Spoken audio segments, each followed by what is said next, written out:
Hello, friends, and welcome to the Real Estate, Wine, and More podcast.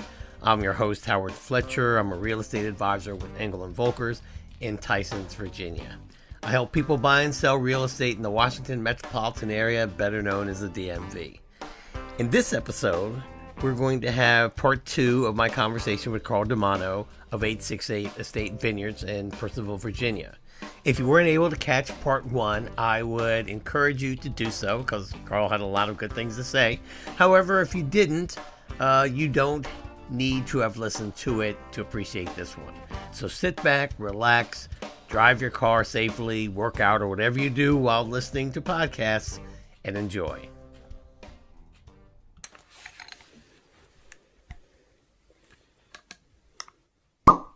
This is episode 1, part 2, 868 Estate Vineyards, Weathering Virginia Wine.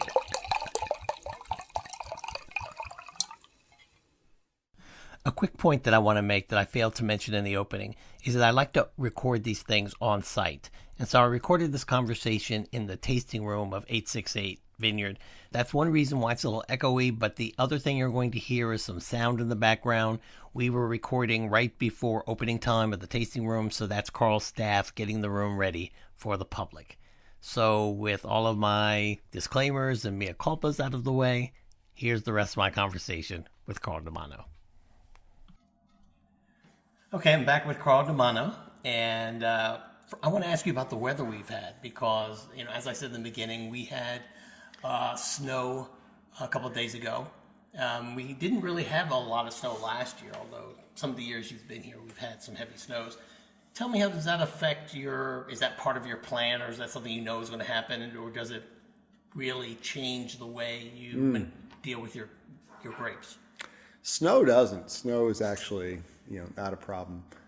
The grapes will produce fruit, or they'll grow, they'll get to the fall, they'll become dormant. So they're asleep, essentially. And depending on the grape, they have certain cold hardiness. Some grapes are better able to deal with cold than others, but they're all good to, 10 degrees Fahrenheit or so. So, the winters here aren't always a problem. What snow does is actually provides insulation for these vines. So new plantings, new vines are susceptible to freeze more so than the old ones, and they're usually small. So, 6-7 inches of snow actually covers the graft between the rootstock we use and the actual grapevine. And if you can keep that graft union from freezing, keep that first couple of inches of scion of the top of the vine from freezing, you're fine. And snow actually helps with that.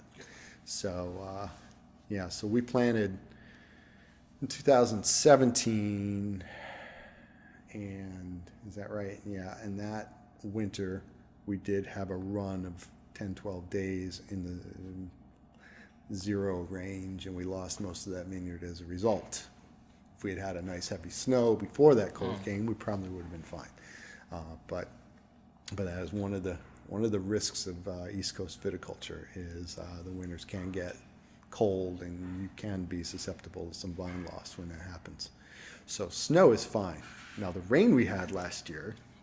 You're reading my mind. That's what I was going to ask you about. Well, it's an obvious question. There were a couple of articles that came out, during harvest or toward the tail end of harvest, and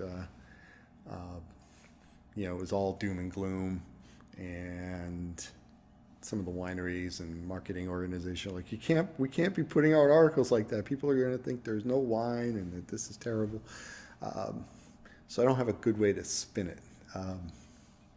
2018 was a very challenging year. A lot of folks aren't making red wines. I know RDV has declared they're not making, I guess, any wine because they only do red. Jim Law at Linden is not doing reds. And I completely understand. We'll do a very small amount of reds, and it'll be a challenge. This is where, East Coast winemaking is very challenging and brings out the best in the winemakers here. At best the wines will be elegant, they'll be well made, but they're never going to be big powerhouses because we just don't have those kind of grapes this year. Yeah. So again, that vintage variation we were talking about will definitely come into play in the 2018 vintage. Yeah, That doesn't mean that there isn't plenty of 16 and 17 wine to sell, and that inventory will be available. We'll have 18 whites, we'll have 18 rosés, and then we'll segue into what we're hoping to be a glorious 2019, and we'll get back on track. Yeah. For those listeners that aren't familiar with the wine of this region in Virginia, Loudon, what grapes do you grow here? Are there any grapes that you would like to grow here in the future or vines to plant that you'd like to plant that you haven't yet? And what does the best here? Tell us about the grapes. Well, our initial planting was Chardonnay, Sauv Blanc, Merlot, Cabernet Franc, Cabernet Sauvignon, a little bit of Vidal Blanc, which was honestly planted so it could be seen from this tasting room, so we could look out and say, look, there's vines. And then more to that point, we have some Chardonnay, and that is down by the roadside. And the thought there was, we need vines down by the roadside so people can see that there is a vineyard. And if it grows, great. And if it doesn't grow, okay, fine. And turns out it's produced an incredible amount of fruit, some very pretty fruit. We've done a lot with it. Our sweet wine is made from there. Our Chardonnay is made from that. We've done a pet nat from that.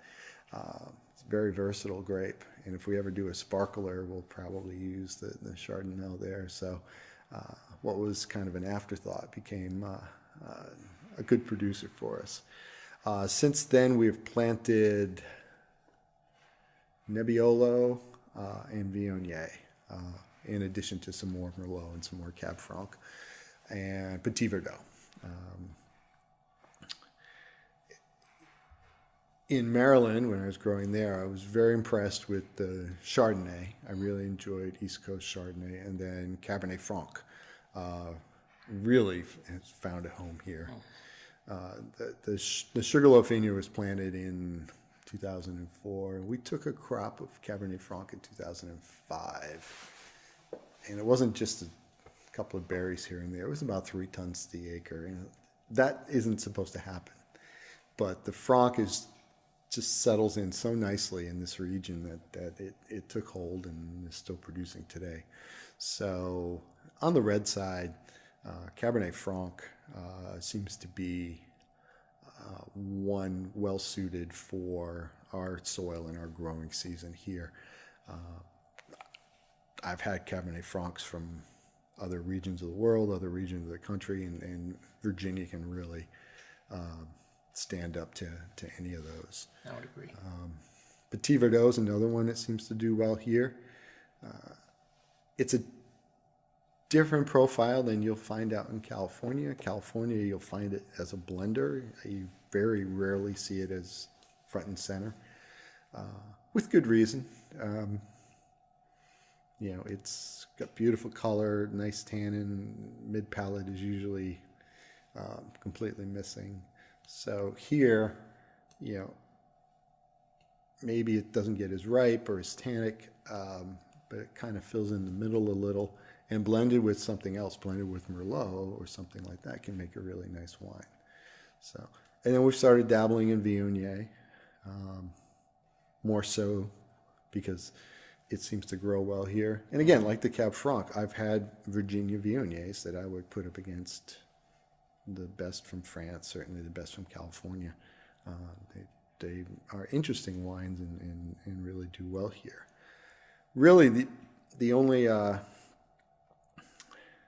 the grapes I would plant, we've got, like I said, we had some problems with the 17 planting. We're going to come back with some Tannat. I'm excited to work with that. Yeah, I like it. That was another one I always thought of as a blender, but It's really bold. It's good. It's really bold. When I was in grad school, my thesis was on micro-oxidation. So you're purposely oxidizing wines. Mm-hmm. And the initial research in there was done on Tannat because it is so tannic. here's so many phenolics that you cannot destroy it with, well, you could if you put your mind to it, but it is so big and bold and tannic and phenolic that you can pump a bunch of oxygen into it and not have it go too bad and be able to do research on it. So that'll be interesting. It'll be interesting to slip that in some blends. And really the only other thing that is of real interest to me would be Petit Manseng. And you don't hear about it anywhere but Virginia, but they make some bright, beautiful wines. So we'll be right back after this quick message from me.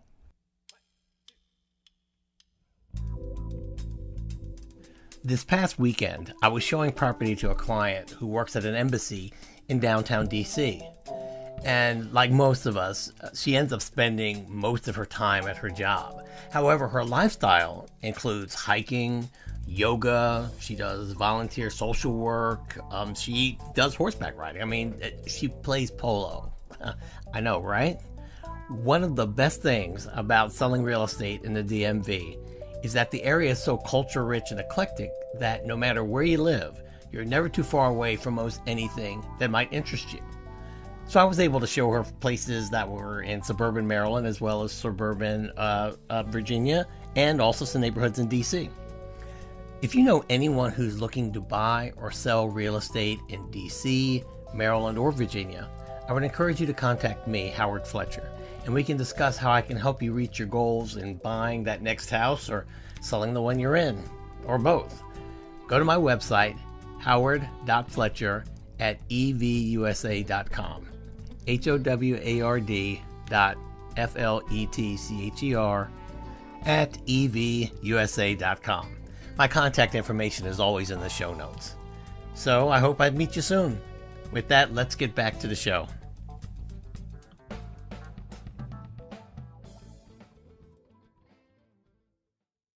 When I travel, and I do a good bit of travel within the continental United States, I'll ask Psalms about Virginia wine. Some are familiar, not very many, especially when you start getting further west, have even tasted it. Some are familiar with the production, and then once or twice they'll say, "Oh, I had some, and it was decent," that type of thing. What do you think? I know Virginia Wine, the Virginia Wine Associations, I know they do quite a bit of promotion within the state of Virginia wine. First, let me ask you about 868. Do you have any desire to do any do any distribution as far as out to restaurants or retail establishments? Do you do any now, and do you have any plans to try to do more? So I guess the answer to all those is yes.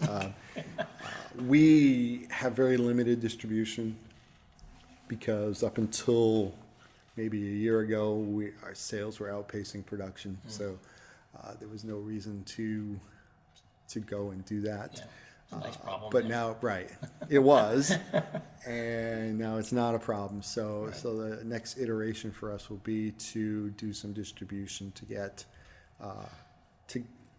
a broader reach. I've been in situations where people have distributed because they thought it would promote people coming to the winery. That sounds good, but it really doesn't apply. So it's really about just getting your product in front of people and letting them enjoy it where they are. So that'll be the next step for us, either signing with a distributor or just getting more active in moving wine throughout Northern Virginia, DC, and for the next couple of years, that would be what we're able to support. The distribution thing,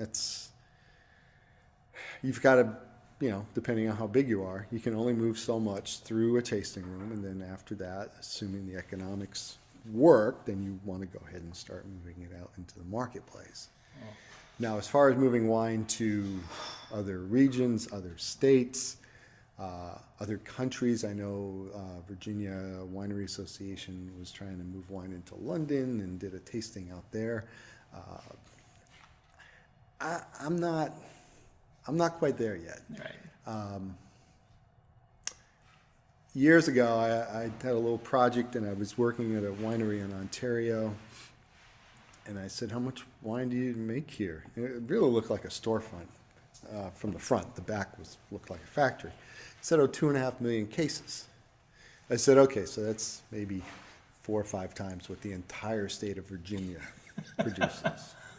Right, so we are the number 5 or number 6 largest producing state in the country, but there are 80 wineries in California that make more wine than the entire state of Virginia. So, given that, we should be selling it here in Virginia. Right. I gotta think, I don't know what the number is, but just the DC, the DMV area, there's probably a couple million cases of wine consumed here, and we're making 500,000 or 600,000 or whatever the number is. Let's sell it there first. Right. Let's displace some of that wine coming in, and then move throughout the state of Virginia, and then maybe the Mid-Atlantic. Yeah. So, and maybe that's, again, the chemical engineer, pick off the low-hanging fruit first, and then go and make the effort later. But yeah, so when a som in Chicago has never heard of Virginia wine, I'm okay with that. Right. That there's a reason for that. Yeah. And that's okay. And honestly, most of the wineries, or at least are in the case of 868, we're small to the point where we're not benefiting from benefits of scale, and so our costs are a little higher per unit.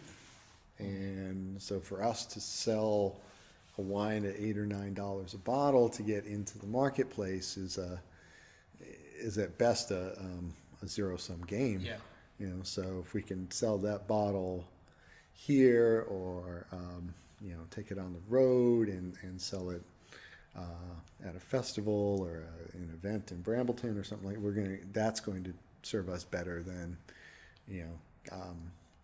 getting 40-45% of retail from a distributor to move it into a place where the person selling it doesn't have the passion for it that we do here at 868. Right.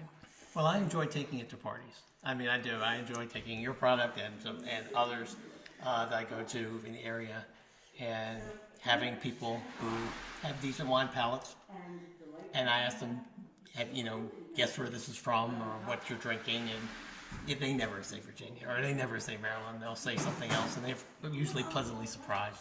So hopefully some of that will turn into change in behavior. We'll see. Well, I guess just to end up, is there anything that you'd like to say to the audience about your winery or about the wine business in Virginia, or anything we haven't touched? I'll have people come and tell me that they enjoy Virginia wine, but they're not going to buy it because they can get a Chilean whatever for $8 that's just as good. But then they'll turn around and buy locally sourced arugula. Right. And my answer to that is, I know how those Chilean wines are made. They're factory farmed. They're machine harvested. There's no barrels involved. Someone's stirring in some oak dust, and they, at the end of the day, from the scientific standpoint, from the chemical engineering standpoint, they're very sound, very nice wine. But if you're willing to pay more for artisanal cheese or locally grown meat or something like that, then you're not going to compete. A Chilean wine or something, an $8 New Zealand wine is not going to compete with what we have here, because the product we have here is handmade, it's hand grown. Somebody who owns the vineyard and owns the winery is actually getting their hands dirty in the wine, and so you're getting a true Virginia product. And the wines are, in the case, like I mentioned earlier, of a Viognier or a Cab Franc, these wines are as good as any wines you're going to find in the price point from anywhere. I would put our Cab Franc up against, a $28 Cab Franc from California, or even the Loire Valley once it comes in, because because it's small production, because it's relatively low yield vineyards, you're going to get a lot of expression in these wines, and they're very good wines. So try some Virginia wine. Come on out, taste through them, take a case home, taste through that, and whether it's 868 or it's the guys down the road, there are some very good wines.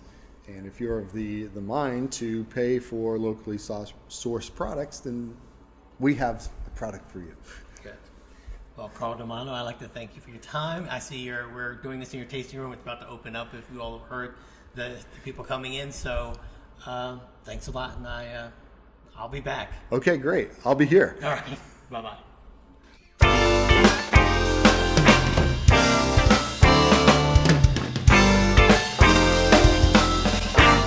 Well, that was part 2 of my conversation with Carl DeManno of 868 Estate Vineyards.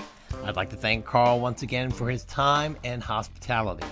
I would also like to thank one of his partners, Nancy DeLiso, for helping to arrange this interview. She and all of the staff of the tasting room could not have been any more professional or accommodating.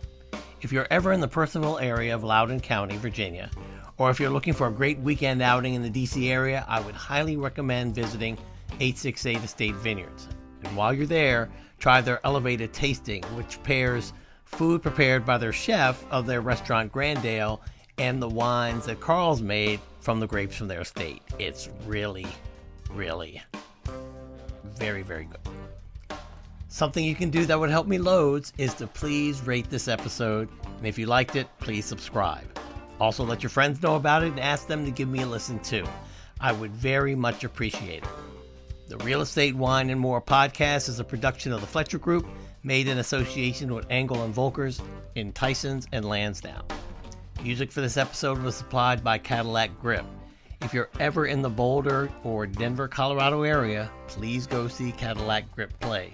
Because if you ain't hip to the grip, you just ain't hip. The Real Estate Wine and More podcast was written, recorded, engineered, produced, and screwed up by me. I'm Howard Fletcher, your friendly neighborhood real estate advisor with Engel & Volkers. Thanks for listening, and I'll see you next time. Bye-bye.